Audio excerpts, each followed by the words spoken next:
Então, assim, olha, a RAI, o nome dela, na verdade, é Restauração Alveolar Interface, não é? E essa técnica, como outras tantas técnicas, para quem é periodontista raiz, como eu, como a Luciana, não é? As duas Lucianas, inclusive, que são periodontistas e estão nessa vida de periodontista há muito tempo, a gente foi talhado para salvar dentes, né? Hoje a coisa mudou um pouco, e não estou falando assim de uma maneira pejorativa, é fato que existem algumas extrações que não estariam muito bem indicadas para colocar implante, até por motivos, sei lá, financeiros, né? Mas existem alguns casos que a gente tem que pôr na balança e decidir que, de fato, o implante é melhor do que manter aquele dente naquelas condições específicas. Mas existem algumas técnicas que quem faz periodontia, como eu faço há muito tempo, que você vai lembrar disso, né? Tunelização, risectomia, quando a gente deixava uma raiz. Só que essas técnicas, elas foram ficando, de certa forma, obsoletas com o passar do tempo, por causa dos implantes, né? Quando você faz uma risectomia, quando você faz uma tunelização, quando você coloca isso numa balança, num critério de decisão, para poder ver o que funciona melhor em relação ao implante, o implante sai ganhando muito. Então, a gente meio que deixou de lado essas técnicas, né, dentro da periodontia. Mas o fato é que a busca para a gente poder, de uma maneira assim, salvar dentes, né, ela já vem de bastante tempo atrás. A gente encontra casos na literatura como esse, e que são casos assim, e que se você der um PubMed, por exemplo, você vai encontrar zilhões de artigos muito semelhantes a esse que falam a respeito de manutenção de dentes que até então não tinha a possibilidade de ser mantidos. E olha, 19 anos de follow-up. Quer dizer, esse negócio deu certo. Então, essa menina sofreu um acidente, né? Ela quebrou as cúspides vestibulares, aí os dentistas pegaram, fizeram o canal, colocaram uma banda com cimento, primeiro um cimento de fosfato de zinco, certo? Aí depois eles fizeram, sabe o quê? Eles colaram esses fragmentos. Eles pegaram esses fragmentos mesmo, e botaram resina, fizeram ataque ácido, colaram esse negócio e foram acompanhando isso ao longo do tempo. E você vê que depois de 19 anos, a gengiva está meio inflamadinha assim, mas não é por causa da fratura, é porque o paciente não está higienizando corretamente, não é? Então, assim, esses objetivos que a gente tem, eles, com o advento dos implantes, eles começaram a ser meio perdidos, mas eu acho que a gente não pode perder isso, gente, sabe? Eu acho que nenhum dente que esteja viável vai ser pior que melhor dos implantes, né? Então, eu acho que a Ana Luísa está por aí, minha amiga Ana Luísa, que já é uma dentista que tá descansando, vamos dizer assim, né? Está na aposentadoria. Mas eu tenho certeza que ela compartilha muito dessa opinião também, né? De que a gente está desgastando dente demais à toa, que a gente está fazendo extração demais de dente à toa, e a gente perde todo um sistema que foi criado, não somente para mastigar, mas de relações que existem entre dente e face, e que a gente tem que tomar muito cuidado com isso. E o RAI fazia parte desse escopo de técnicas em que a gente tinha como carta na manga, vamos dizer assim, para poder fazer exatamente um recurso para o paciente manter o dente dele, né? Bom, então eu quero trazer para vocês aqui, por exemplo, esse esquemazinho aqui, né? Então, veja, deixa eu ver se a gente tem aqui. Vocês conseguem ver esse apontador a laser que eu estou colocando aí para vocês verem, não? Alguém fala comigo. Sim, Beleza. Sim, Tá bom. Sim, sim. Bom, então, olha só, eu quero que vocês vejam isso. Na minha cabeça, sempre que eu vou planejar uma técnica, criar alguma coisa, eu vou para os desenhos primeiro, né? Então, antes da gente começar a entender direitinho o que é uma RAI e como é que ela funciona, vamos tentar imaginar o que é isso, ó. Então, aqui, ó, é uma coroa de dente, tá bem? Aqui é a raiz, e aqui o complexo ósseo ao redor dela, e o pretinho aqui é a gengiva, tá bem? Então, veja, esse paciente teve uma fratura em rampa da parede palatina do 23, tá aqui, nessa região. Então, eu tirei essa fratura, e agora eu decidi fazer um aumento de coroa clínica como solução. Quando eu faço um aumento de coroa clínica dessa área, eu tenho que tomar como referência a base mais apical, né, da minha fratura, e a partir daqui eu preciso criar condições para que essa distância seja uma distância biológica, ou seja, seja uma distância que, do ponto de vista anatômico, seja fisiológico, para que a gente tenha aqui uma distância capaz de acomodar todos os tecidos que devem acomodar-se aqui. No entanto, para que eu... Alguém me chamou? No entanto, para que você faça isso, veja a quantidade de inserção que você vai ter que remover desse dente. Então, para você deixar essa área muito próxima dessa fratura, olha a quantidade de osso que você teve que tirar. Agora, imagina que daqui você tem que tirar mais 3 milímetros para deixar aquela distância biológica que a gente conhecia antigamente, que agora é chamada de distância supracrestal, mas que eu vou continuar chamando de distância biológica para vocês. Então, percebe que nem sempre a cirurgia de aumento de coroa clínica ela vai estar indicada, porque eu preciso consumir uma quantidade de inserção muito grande para a gente poder recuperar aquele dente. E olha só, quando a gente tenta recuperar um dente, a gente acaba fazendo o quê? A gente acaba... Lembra que esse dente ele pode estar numa região interproximal, essa fratura. Então, para salvar um dente, eu acabo descobrindo outro, né? Então, veja, eu preciso fazer aqui, então, uma grande remoção de tecidos para poder compensar essa distância, né?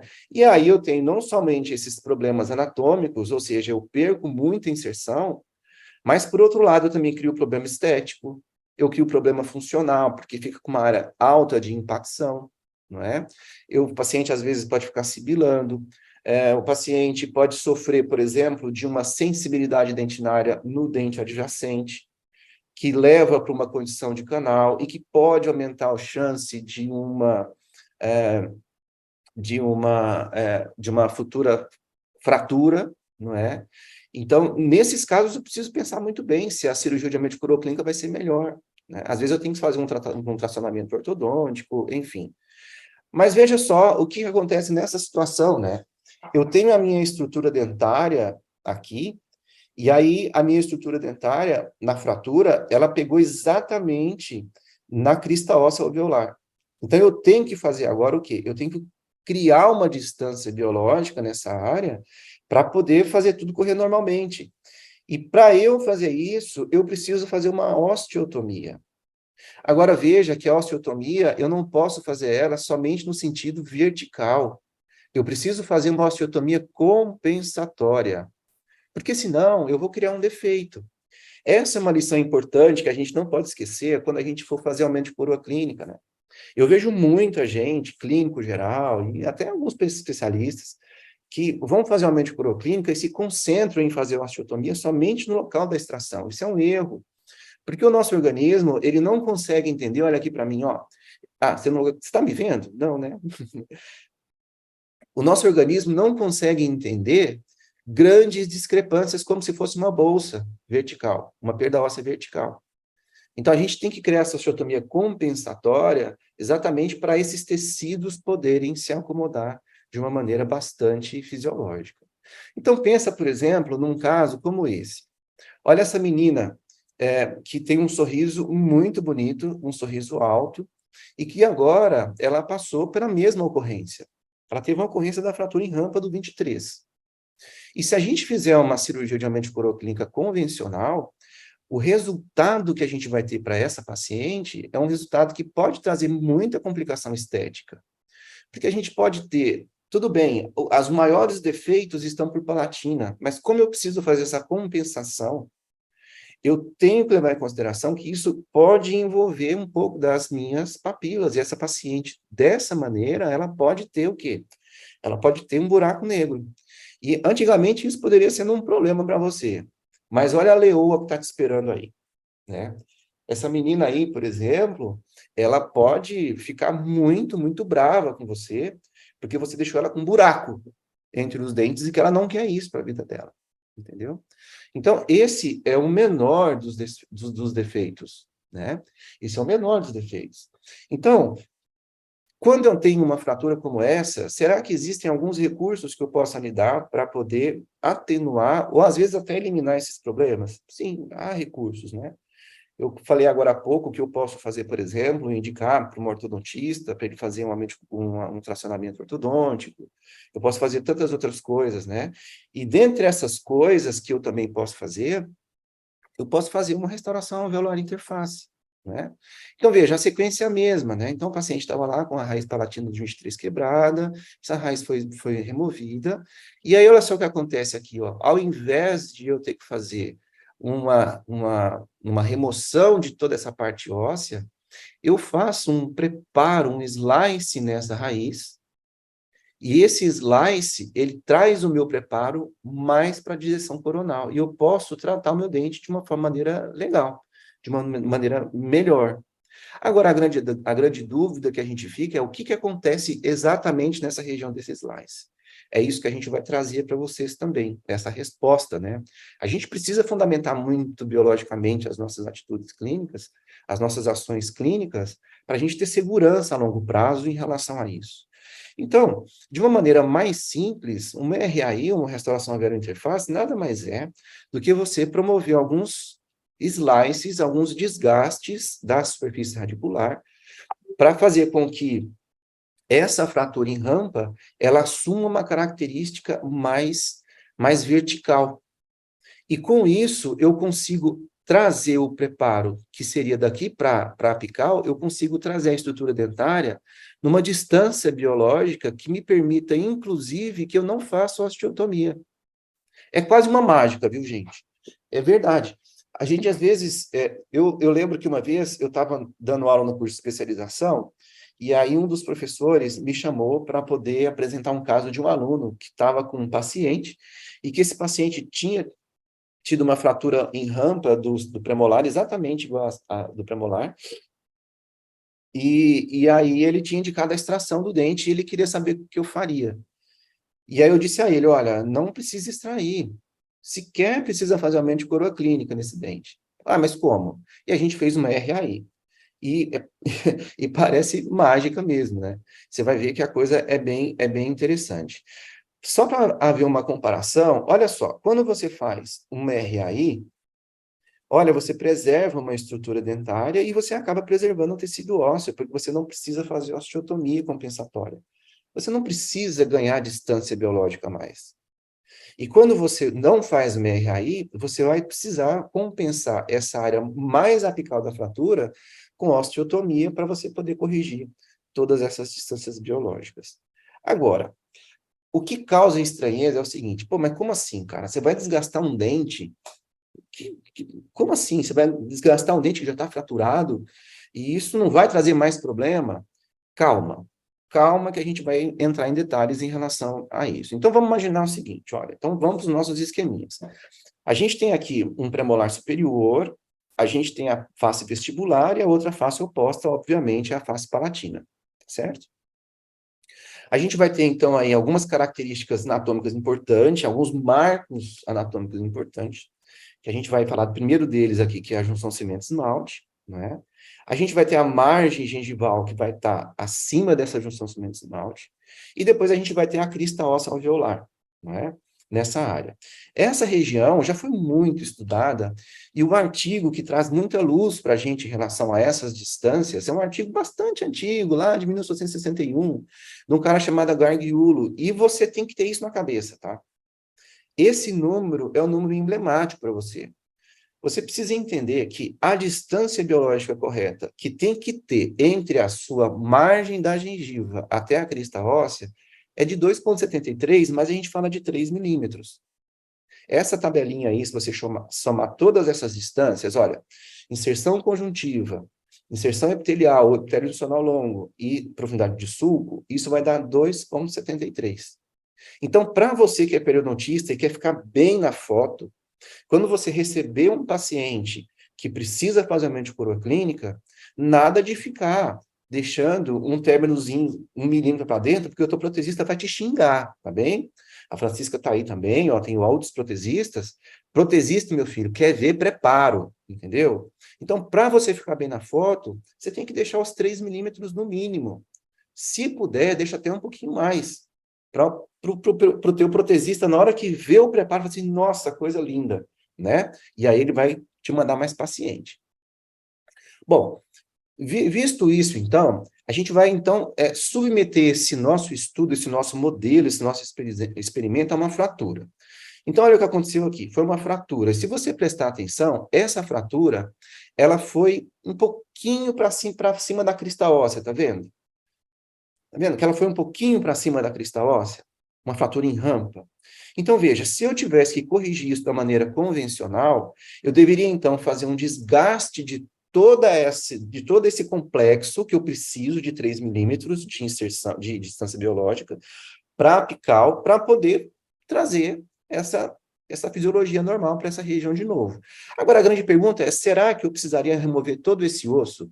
Né? Olha na parte aqui da esquerda, que eu tenho a minha crista óssea alveolar, muito diferente da minha crista óssea alveolar da parte direita. Ou seja, eu perdi toda essa distância óssea para poder corrigir uma fratura com uma cirurgia de aumento de coroa clínica, tá bem?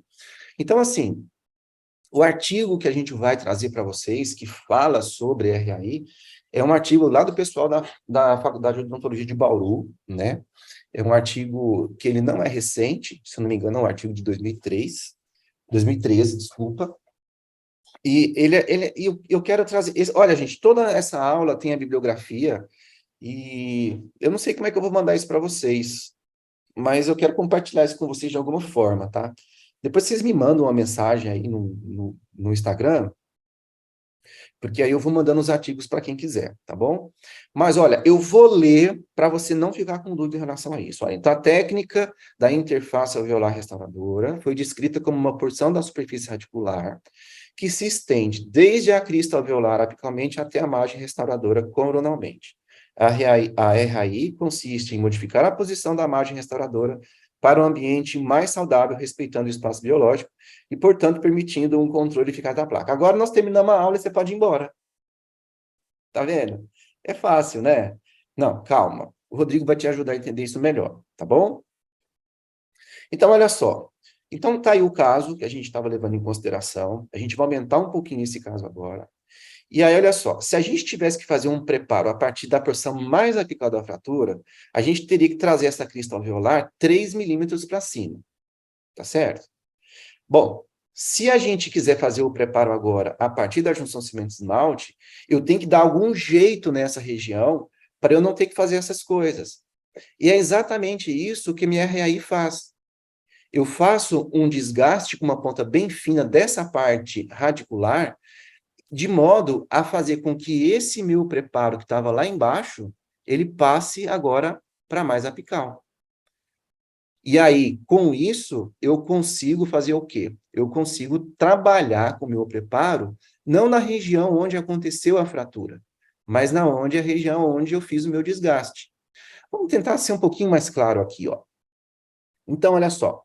Eu tenho esses dois casos. Aí, desculpa. Então, eu tenho aqui, ó. Esse caso foi um caso que eu consegui resolver a minha restauração com um pequeno desgaste da minha raiz, ó. Tá vendo? Esse outro caso, onde eu fiz o aumento de coroa clínica, olha a diferença que existe entre a minha crista óssea alveolar, a minha restauração, ela teve que entrar mais, e com isso eu perdi toda essa inserção. Olha como a minha junção cimentos-esmalte está passando aqui embaixo, aqui nessa região, e eu fiquei com retração gengival por conta dessa osteotomia que eu fiz. Então, a gente vai perceber que a RAI, na verdade, é um desgaste muito simples que a gente faz da raiz, para fazer, então, com que essa rampa que existia, ela vá sendo compensada e eu consigo jogar o meu preparo mais para coronal. Bom, e se eu quiser, por exemplo, fazer uma RAI com osteotomia, eu posso fazer uma RAI junto com a mente clínica? Posso, não tem problema nenhum. Eu geralmente faço bastante isso, né? Então, imagina que eu tive uma fratura maior agora, tá vendo? Ó, como essa fratura está bem maior. Tá pegando muito lá, quase no terço médio, perto de furca de dente.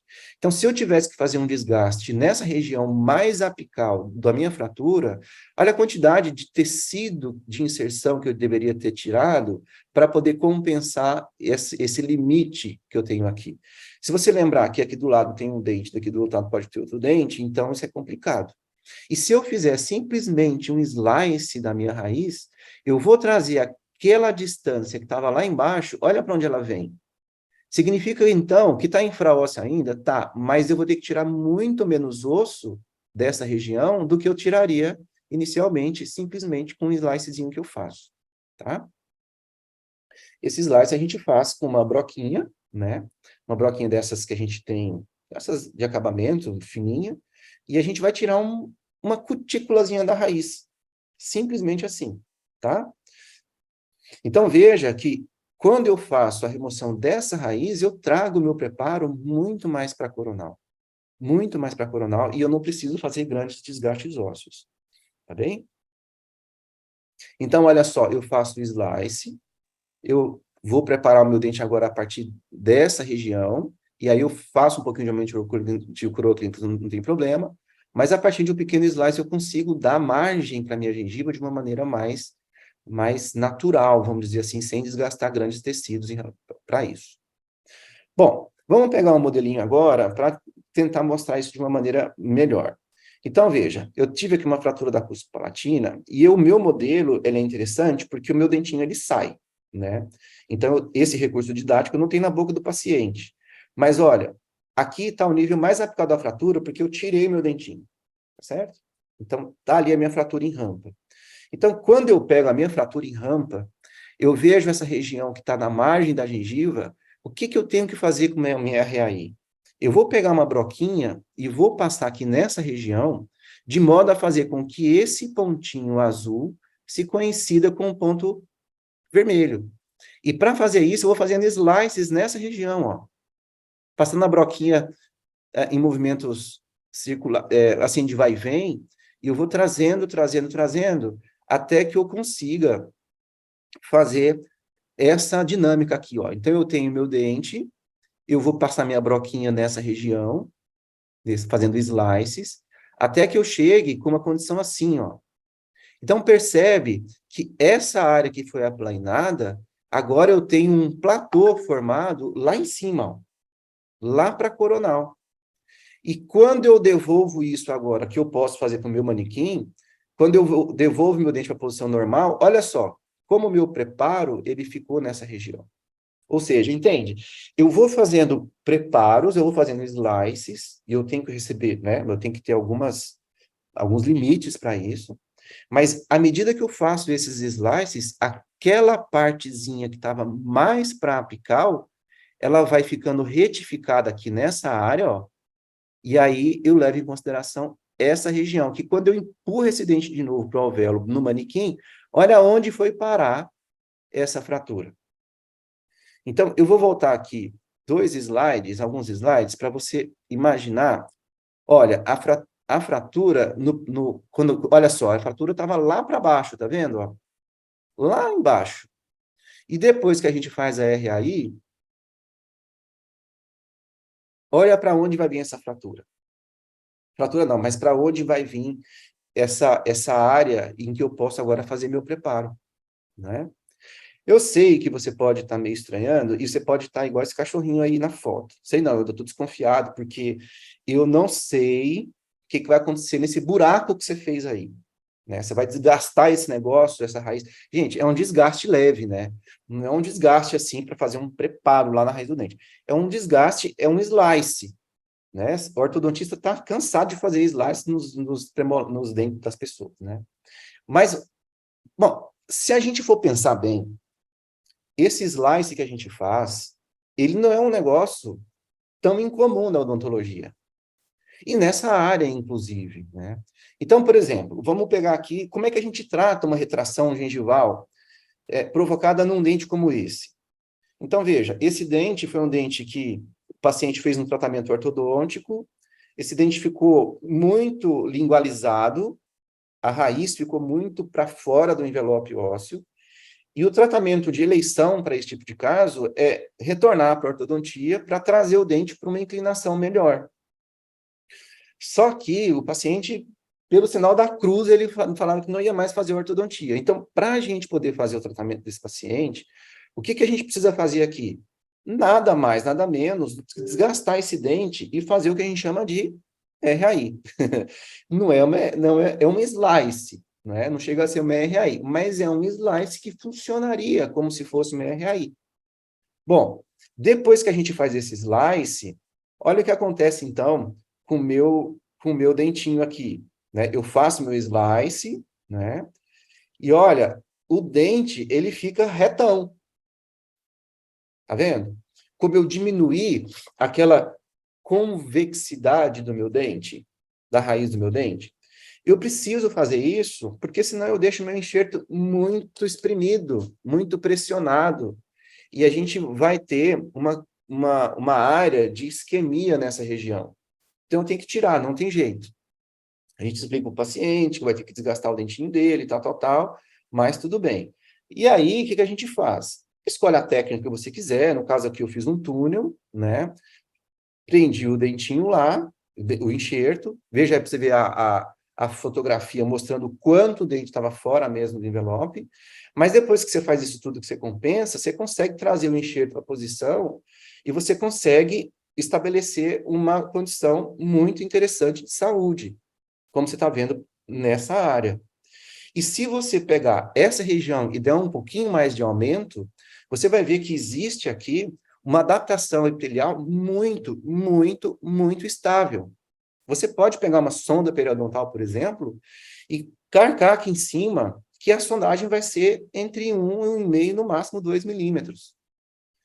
Ou seja, não é porque eu desgastei a raiz de um dente e joguei um enxerto aqui em cima que eu vou criar uma bolsa periodontal. E o que eu fiz aqui, na verdade, biologicamente falando, foi uma RAI. Ah, Rodrigo, tudo bem, clinicamente está legal, mas escuta, como é que a gente pode saber disso? O que acontece aqui histologicamente? Né? Então, assim, eu quero trazer para você 2 artigos aqui para a gente poder trabalhar um pouquinho mais nessa questão da histologia, tá bem? Eu prometo que eu não vou ficar falando nome de coisa para você e nem você vai dormir por conta disso. Mas, olha, um primeiro artigo que eu quero trazer para vocês é um artigo bem, bem recente, tá bom? Ele é de 1965, ele é bem, bem recente mesmo.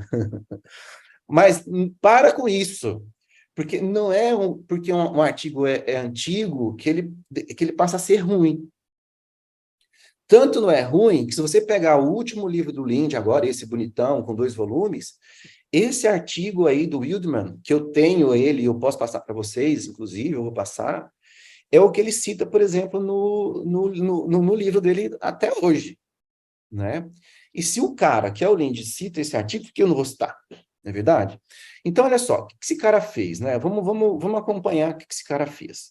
Então, ele pegou um cachorrinho, tá certo? E aí, ele pegou e fez ele tirou toda essa janela óssea aqui, ó.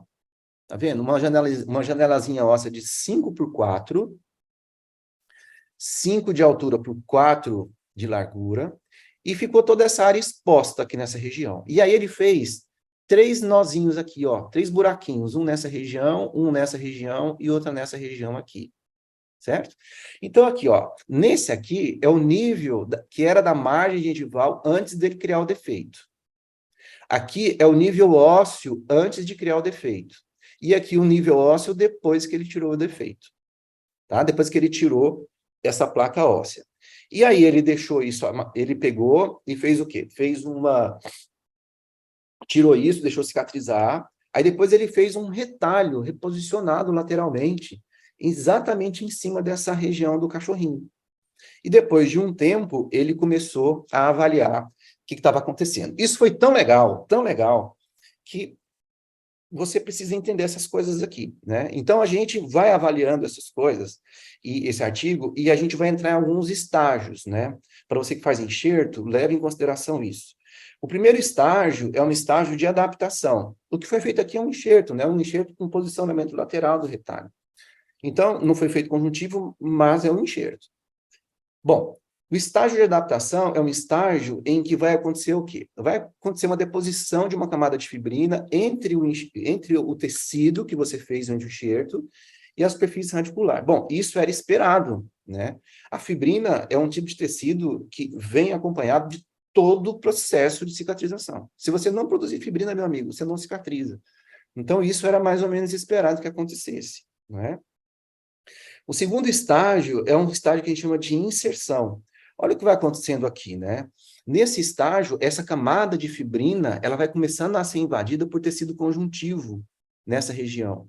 O tecido conjuntivo do retalho começa, as células do tecido conjuntivo começam a invadir essa fibrina, não é? E aí a gente passa por um estágio de proliferação, que é lá entre o 27, 27º, 28º dia, em que a gente já começa a ver que existe uma inserção não somente de fibras colágenas, mas também a gente começa a perceber a formação de um novo cemento na superfície da raiz que está mais voltada para a porção apical lá daquele defeito, né? Preste bem atenção nisso, não forma cemento em tudo, tá? Mas nas porçõezinhas mais apicais, lá mais pertinho do defeito, começa a formar cemento e fibra começa a entrar nessa parte de cemento. E aí a gente entra, por último, num estágio de maturação, que vai entre 2 e 3 meses, e a gente vê que forma uma longa faixa epitelial, né, de inserção conjuntiva e de faixa epitelial também nessa região. Então, percebe que aquela área que foi desnuda, ou seja, que tinha osso, tirou, e é que agora eu joguei um tecido em cima, ela sofreu um processo que a gente chama de reinserção, né? Numa parte desse defeito, ocorreu uma reinserção conjuntiva, bem estável, e numa outra parte desse defeito, aconteceu o que a gente chama de uma inserção epitelial. Mas olha aí para você ver os feixes de fibras colágenas nessa regiãozinha da parte A, onde eu tenho aqui uma inserção conjuntiva, olha que formou muita fibra colágena, novo tecido conjuntivo está inserido na superfície articular, inclusive formou nessa região alguns cementoblastos, né? Então, assim, quando eu faço um enxerto e que eu giro um retalho, ou que eu coloco um enxerto nessa região, eu crio uma inserção muito estável nessa região. E é o que acontece exatamente quando eu faço meu RAI. Esse artigo, então, ele foi revisitado nessa nova edição do livro do Linde, e ele faz os desenhozinhos mais bonitinhos, mas é exatamente o mesmo artigo, né? Então, olha lá, forma aqui uma camada de fibrina, fibroblastos começam a entrar nessa camada de fibrina, forma um cementoblasto em uma parte mais apical do defeito, e aí vai formando inserção fibrosa, vai formando uma nova inserção mesmo, com hemidesmossomos, com tudo bonitinho nessa região. Se você quiser fazer um print desse slide, faça. Esse slide é muito interessante, porque está mostrando para a gente o estágio de adaptação, o estágio de inserção, o estágio de proliferação e também o estágio de maturação. O que o Linde coloca aqui no artigo dele, no capítulo do livro dele, é o que, na verdade, o que acontece é que forma mais ou menos 50% desse defeito, ele fica recoberto com inserção conjuntiva, que está aqui em azul, e outra metade do defeito, ele vai formar aqui uma inserção epitelial. Quando eu falo inserção epitelial, não significa dizer que essa inserção epitelial está formada por epitélio adicional longo, tá? Mas está formando aqui uma inserção epitelial formada por hemidesmossomos, um tecido mais estável mesmo, tá bom? Então, olha o que acontece. Quando eu pego um corte histológico e jogo isso agora nessa figura, o que vai acontecer é que a gente vai ter uma visualização um pouco melhor daquilo que a gente está falando, ó. Então, eu tenho aqui, né, a parte coronal da minha raiz do esmalte, né? Aqui eu tenho aqueles 2 nós que foram feitos, né, os buraquinhos que foram feitos, aqui a crista óssea alveolar. Então, a gente vai ter uma parte da minha reseção que está recoberta, vai apresentar inserção de tecido conjuntivo, e a outra parte vai ser uma adesão epitelial, né? Ah, tá bom, beleza, isso aconteceu em cachorrinho, mas será que no humano é legal? Ô, gente, ó, vocês dão graças a Deus que vocês hoje estão vivendo num mundo, um mundo melhor, tá? Para algumas coisas, pior para outras.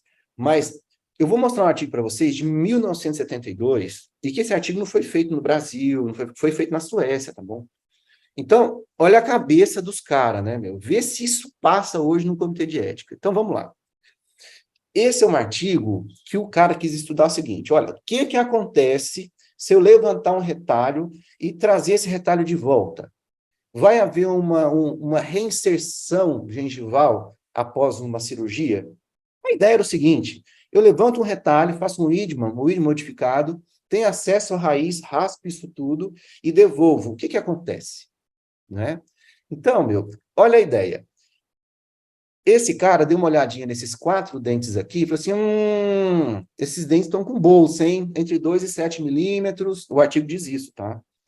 Olha, dona, esses dentes a senhora não tem jeito não, vai ter que extrair, tá? Porque, olha só, a senhora só tem mais 2 dentinhos aqui para trás, então esses dentes aqui tem que extrair, e aí depois a gente pensa, fazer uma prótese total para a senhora. Ah, doutor, sério, sério. Mas olha, a senhora não queria contribuir com a ciência, não? A gente trata esses dentes da senhora e a senhora podia fazer um negócio para a gente que seria tão interessante para a gente ver o que acontece com os negócios. Tá bom, o que é? Não, a senhora não vai ter nada, não. A senhora vai ganhar um dinheirinho aí que eu vou te dar e tal, tal, tal, tal, tal. Tá bom, eu quero. Assina aqui. Ó, 56 anos a senhorinha, vamos lá.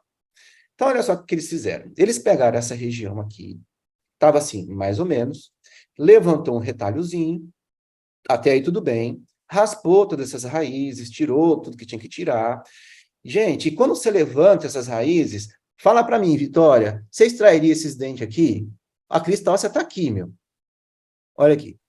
Não jamais em toda a minha vida. Ó, tá vendo? Então, assim, aí o que ele fez? Ele pegou aqui e fechou esse retalho. Só que antes ele criou aqui um sulco que passava aqui de distal para mesial, de distal para mesial, com uma broquinha esférica. Tá certo?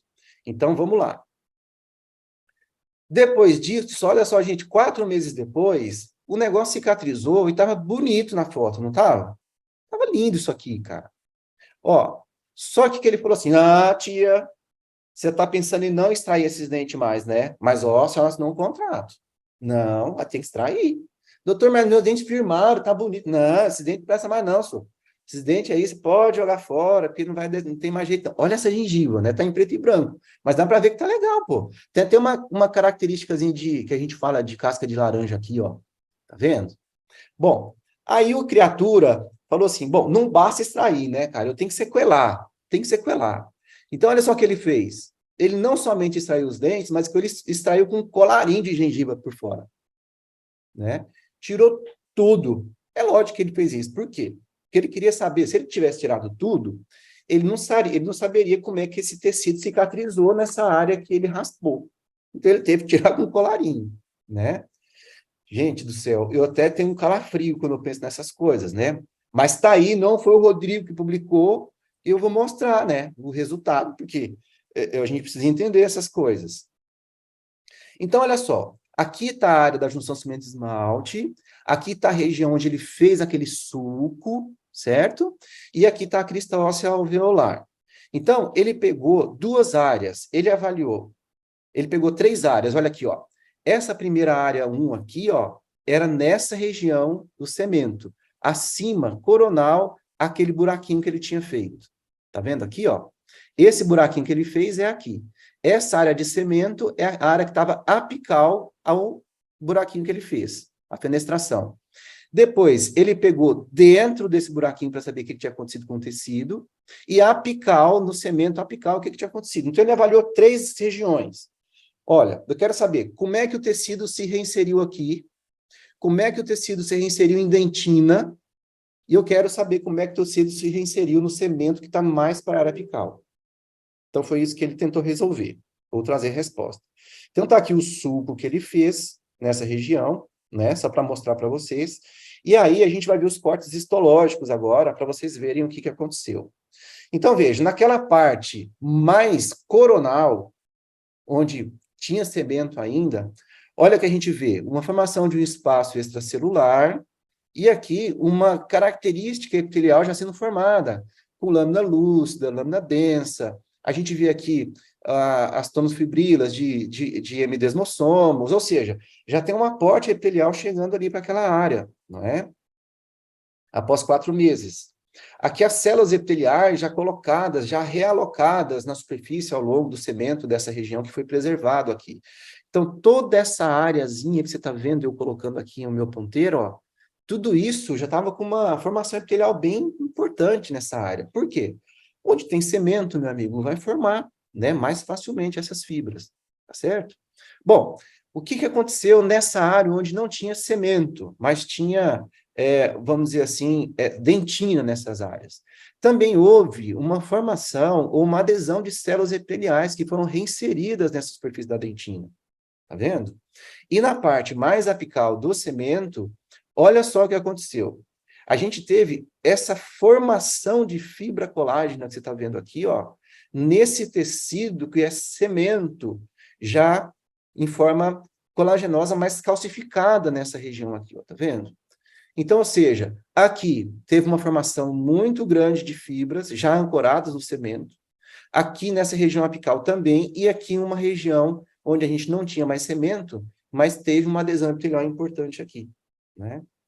Então, esses dois artigos vão trazer luz para a gente para dizer que o que aconteceu aqui nessa RAI é o que acontece aqui quando eu faço meu enxerto e que existe uma formação epitelial importante nessa área e que é estável ao longo do tempo. Eu não vou fazer uma bolsa, eu não vou fazer um defeito nesse paciente. Ao contrário, eu vou trazer uma região estável e que eu possa tratar isso depois com algum tipo de restauração, seja ela em preparo de cura total, ou bloco, ou parcial, tá bem? Tá bom? Tudo bem até aqui, pessoal? Bom, o primeiro caso clínico que eu quero para mostrar para vocês é o do próprio artigo. Gente, isso é muito importante, né? Porque, olha só, eu quero que vocês fixem o seu olhar para essa região aqui, ó, interproximal, entre um dente e outro, tá vendo? Essa é uma região que ela precisa de espaço, porque senão, o que acontece com a minha papila? Ela começa a sofrer com essas coisas, entendeu? Ela começa a sofrer demais. Então, eu pego uma broquinha aqui, ó, e faço o quê? Eu tiro um pouquinho dessa área aqui e tiro um pouquinho dessa área aqui. Eu faço MRAI na parte do canino, faço MRAI na parte do lateral, e olha como ficou aqui bonitinho, ó. Eu não mexi em osso, tá vendo? Não mexi. Eu simplesmente dei um espaço melhor para acomodação da minha papila. E depois da minha cicatrização, olha só como é que fica. Fica bonitinho, né? Forma um tecido muito melhor, muito mais estável nessa região, né? Então, olha só o que acontece nesse mesmo artigo, ele mostra um outro caso clínico. Esse caso clínico, ele mostra uma fratura numa cúspide palatina, olha como ela foi em rampa, e aí, ao invés de ele simplesmente tirar toda essa parte que estava lá embaixo, nesse preparo aqui, e tirar o osso, olha só, pega uma broquinha, passa nessa região, faz um slice nessa área, e aquele preparo que estava lá embaixo, ó, olha para onde ele veio, veio aqui para cima.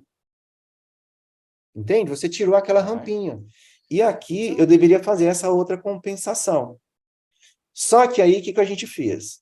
O que eu fiz aqui simplesmente foi uma RAI. Ou seja, depois que eu fiz a RAI, olha só o que aconteceu. Aquele preparo que antes ele estava lá para baixo, eu fiz um slice dessa região, não é? Fiz esse slice e esse preparo ele pode ser jogado mais para coronal, tá vendo? Ó? Se a gente faz aqui, por exemplo, dá um zoom nessa região, a gente vai ver que essa área agora, daqui para lá já tem 3 milímetros. E agora o protesista, ele pode simplesmente regularizar esse preparo e reconstruir o dente que ele quiser, sem problema nenhum, né? Então, a gente sai de uma condição como essa e vem para cá, ó. Tá vendo só? Sem grande necessidade de osteotomia. E se precisar de uma osteotomia, vai ser um negócio muito simples, muito menor do que você precisaria.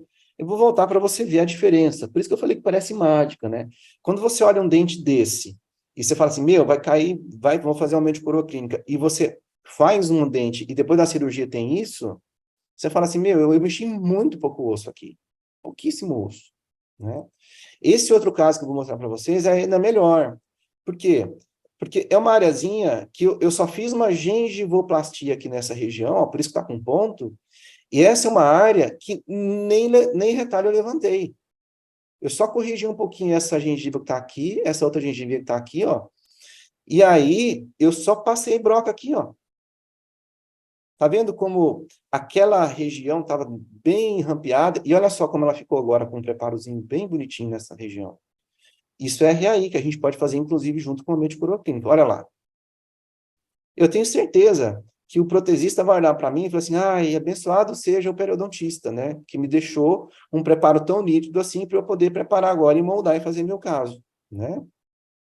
Agora, é fato que existem alguns casos que são mais complicados, né, como esse, por exemplo. Esse é um caso aqui, num segundo premolar, e o paciente estava cheio de cárie, cheio das coisas, você fala assim, ah, não, arranca, né, esse dente. Mas, às vezes, o paciente não tem condição de fazer implante.